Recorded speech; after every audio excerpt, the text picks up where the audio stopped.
Սաղմոն ձկան համար պատրաստում ենք չաման։ Ձկները, ահա, ոնց որ միշտ ցույց եմ տալիս, հələ։ Այս ձենը պարտադիր է, հիշեք։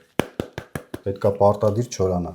Փափուկ չանեք, եթե փափուկ անեք, լավ չի ստացվելու։ Ունենք հեղուկ ծուխ, 50 գրամ ունենք սխտորի փոշի, 5 գրամ շաքարավազ, 5 գրամ դարչին, 5 գրամ մեխակ, 5 գրամ քաղցր բիբար, 5 գրամ աջիկա, Դավիթի տված աջիկա։ Շատ համով է, դրա համար միշտ ասում եմ։ 100 գրամ չաման։ Մենք լցնում ենք հեղուկ ծուխը, այսինքն աչքաչափով մի քիչ լցնում ենք։ Ինքը ձկանը կտա շատ լավ համ, ծխեցված ձկան համ է գալու։ Լցնում ենք ջուրը։ Ընդհանուր մենք ունենք 2 լիտր ջուր։ 1 լիտրը նախապես լցրել ենք, երկրորդ լիտրը լցրեցինք։ Լցնում ենք չամանը։ Լավ խառնում ենք համեմունքները իրար։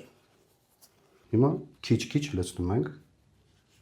Ահա։ Թողնենք համեմունքները կլուծվեն, հետո միասին խառնենք։ Կես ժամը լրացավ, հիմա խառնում ենք չամանը։ Ընթացքում ոնց որ ասել եմ, էլի չամանը կբացվի, կնդանա չամանը։ Հենց դրա համար մենք հիմա կգցենք, որ ամբողջ աղը վերցնի սաղմոն ձուկը իր վրա։ Տեղադրեցինք եւ երկրորդը։ 5 օր կպահենք չամանի մեջ սաղմոն ձկները, հետո միասին կհանենք, կթաթախենք։